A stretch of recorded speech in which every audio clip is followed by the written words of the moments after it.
I don't know. I mean, whatever. Katy Perry, I don't know, whoever you listen to. But if we're not careful, everything rises and falls on the money. And then to take it one step further, I've seen preachers get up and they've just preach and preach and preach and preach and preach on a passage that has nothing to do with money. Guys, look, I've grown up in church. I've seen it. How many of you have heard the verse? Given it shall be given, shaken down, pressed together, and running over. You know, you guys know what I'm talking about? Has absolutely nothing to do with money. It's about grace and mercy.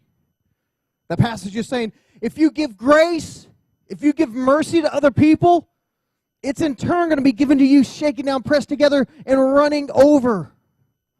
Nothing to do with money. But here we are tonight, October 7th, 2010, in Jacksonville, Florida, talking about money. You know, I heard somebody tell me once that if you can teach somebody why we worship, you won't have to teach them how to worship. I think it comes down to the same thing when it comes to money. I mean, I truly, truly do. Because here's what I want to tell you tonight, guys. Whether or not you or your parents give a single cent to the church, if you guys, if nobody in the church gives anything to the church at all, if God believes in what this church is doing, God's going to take care of this church. God's going to take care of me. God's going to take care of our pastors. God's going to take care of the electric. God's going to take care of it all. Has nothing to do with that in the natural. I mean, I'm sorry, in the supernatural. Has nothing to do with that. God is completely in control.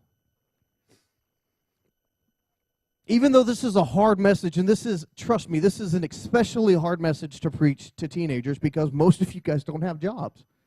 Most of you guys haven't come to the point to where you're paying tithes on a regular basis and offering and all that kind of stuff.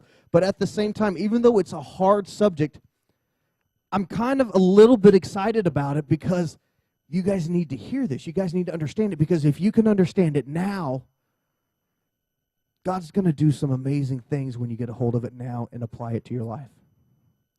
So I want you guys to get ready. Look at your neighbor and say, get ready. All right. If you have your Bibles, open up to 2 Corinthians chapter 8. When you're there, say, I am there. If you're not there yet, say, Ricky Bobby. All right. How many of you just wanted to say Ricky Bobby? All right. 2 Corinthians chapter 8, starting in verse 1. Now, this is what it says. Now, friends, I want to report on the surprising and generous ways in which God is working in the churches in the Macedonian province. Fierce troubles came down on the people of those churches, pushing them to the very limit. The trial exposed their true colors. They were incredibly happy, though desperately poor. The pressure triggered something totally unexpected, an outpouring of pure and generous gifts. I was there and saw it for myself. They gave offerings of whatever they could, far more than they could afford, pleading for the privilege of helping out in the relief of poor Christians. This was totally spontaneous, entirely their own idea, and caught us completely off guard. What explains it was that they had first given themselves unreservedly to God and to us. The other giving simply flowed out of the purpose of God working in their lives. Now, guys, what this is saying, and I just came across it actually this week, and I just came across the way that the message words it, but this is what I thought was so interesting, is if we go back to the first couple of verses there, in, where is it at? Verse 2 here, it says, the trial exposed their true colors. They were incredibly happy, though desperately poor. You know, a lot of times what happens is we say, okay, well, I'm going to give money, or I'm going to give to this, or I'm going to do this when I get the money. You know, I'm gonna earn a little bit of allowance. I'm gonna earn a little bit of my work paycheck, and I'm gonna write that check whenever I have the money. If I have enough money, then I'm gonna give. If I have enough this, I'm gonna give. If I have enough, and then. But notice here, it says they were incredibly happy, though desperately poor. Well, how can they be happy if they ain't got no money? I mean, seriously. How many here have an Xbox? All right. How many have a TV and an Xbox in your room and a computer with internet, all that good stuff? CD player, all that kind of stuff, yeah? How many of you would be, or an iPod, whatever? How many got an 8-track? That's what I'm talking about. Sounds better. How many of you would say, you know what, you could take away my Xbox, you could take away my TV, my internet, you could take away all that, you could leave me with one pair of jeans, one shirt, one pair of socks, I'll give you two underwears, and I'd be completely and utterly happy. Yeah! No. Some of you are like, I only wear one outfit, like, no, we wouldn't, because we want to have the Xbox. We want to have that type of stuff. And if we're not careful, we start finding our happiness in that.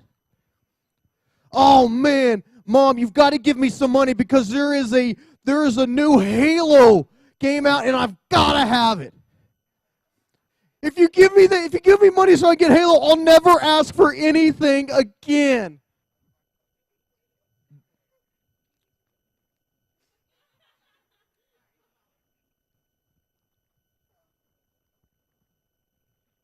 Is that better?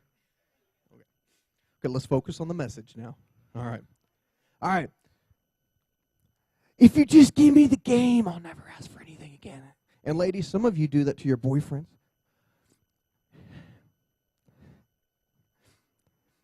I really like those shoes. If you love me, you'll get me those shoes. I'll never ask you for anything again. I'll love you forever. I'll let you hold my hand.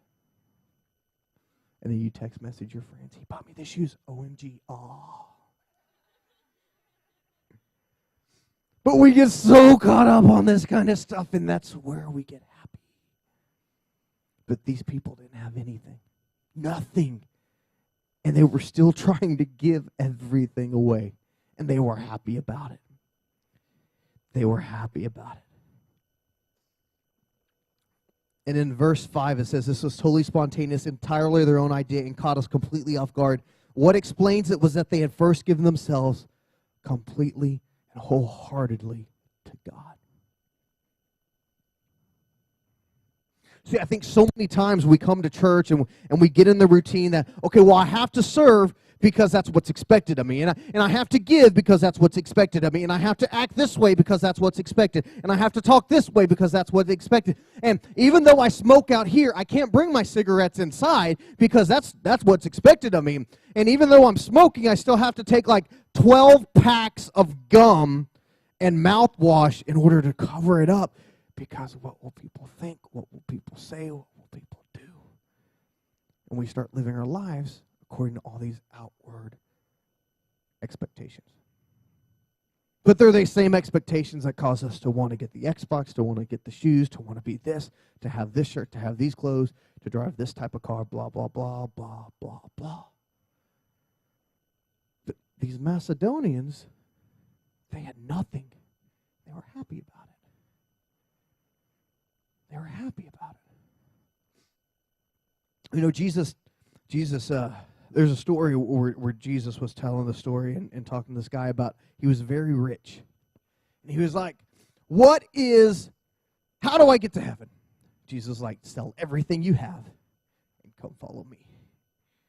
He's like, yeah, I don't think so. And the Bible says that he walked away very sad because he had a lot of stuff and he just couldn't let go of it. He couldn't let go of it. You know, there's a Tim McGraw song, a country song, and it talks about, you know, if I ain't got nothing, I've got nothing to hold me back. You guys know what song I'm talking about? Yeah? Which one is it? Yeah, that 1, 2, 3 song. That's right. I remember now. That 1, 2, 3. 1, 2, 3, like a bird I sing, because you've given me beautiful wings and I can fly like an eagle, because I'm a free bird. Okay, so that's like 4 songs, but still, you get the idea. But yeah, when it comes to money, and this is what I want us to get to. These people were happy because they gave themselves unreservedly to God. You know, I talked about this in one of the services this weekend during offering. I said, you know, we get up here and we try to get you guys to understand what tithing is about. We try to get you guys to understand what giving is all about and that type of stuff. And the fact of the matter is if I was real honest with you, statistics say that like 20% of people in church pay tithes. So there's 20% of the people giving 80% of the money that runs the church. I mean, that's a little skewed. I'm a Christian, but I'm not going to pay my tithes, even though the Bible tells me to. I'm a Christian, but I'm going to spend my money on the video game instead of taking 10% of that and giving it to God like I'm supposed to. I'm a Christian, but God, why am I not happy? God, why can I not get it together? Why can I not understand? Why can I not figure things out? I just don't understand. I'm just going to go out to eat, go watch a movie, and go buy those shoes and that video game and come back and listen to that CD in my room on my new CD player, my new iPod Touch Nano thingamajigger that's like the size of my fingernail. It's like we miss out on what it's all about. But the Macedonian church, they understood it. They give it all out. Why did they give it all out? Because they'd already given themselves unreservedly to God. Why had they given themselves unreservedly to God? Because they understood what God had done in their life. They understood who God was. And so many times we come, and I'll be honest, like, how many of you guys watch that show Glee? Any Gleeks in the house? Is that what they're called, Gleeks? You know, I watched it last night, and the episode was called Grilled Jesus or something like that. Like, one of the main characters actually saw like the face of Jesus in his grilled cheese. So he ate half of the grilled cheese, but not the part with Jesus' face on it. And every day he would like pray. But the whole episode was on like religion and like spirituality and all this kind of stuff. And as a Christian, there's part of me that cringes because, you know, there's some people like, well, I don't believe in God and I don't believe in God. And I'm like, how can you not believe in God? Then I have to stop and say, it's just a show. It's just a show. But the fact of the matter is that it was a very honest look at how people view God. And there's one person there that's a homosexual in the show, and he's like, I don't believe in God because, and why should I? Because when I go to church, all the people ever do is talk about how, you know, God is a God of love, but they hate me because I'm gay. And I'm just thinking, as the church, we really suck at reflecting the light of Christ. I mean, if I can just be honest, we're horrible at it. We're so mean, we're so judgmental, we do it all wrong. And everything that I'm talking about, that we're talking about during this series, everything, the whole practical atheist, it all comes back to the same thing. If we can teach people why we worship, then we won't have to teach them how to worship. If we can teach people why we give, then we don't have to teach them how to give. If we can teach people why we live the way we live, we won't have to try to train them to follow our actions. If you're a Christian, it should be more than the words coming out of your mouth. If you're a Christian, you've got to be a Christian in every area of your life. It's not these outward actions. It's not, okay, I'm a Christian, so I'm going to do this, and I'm going to do this, and I'm going to do this, and when I get time, I'll add this, and when I get money, I'll add this, and when I get a little bit older, then I'll add this. But right now, I'm a Christian here, here, here, and here. I'm a Christian on Thursdays. I'm a Christian when it doesn't matter. But when I'm in the back seat of the car with my boyfriend or my girlfriend, then, okay, I'm a Christian, but I'm going to go ahead.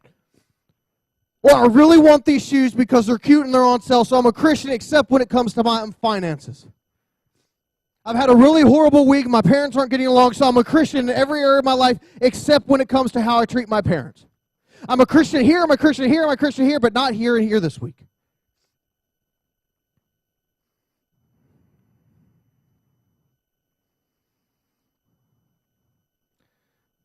If we can get a grasp on why we're Christians in the first place.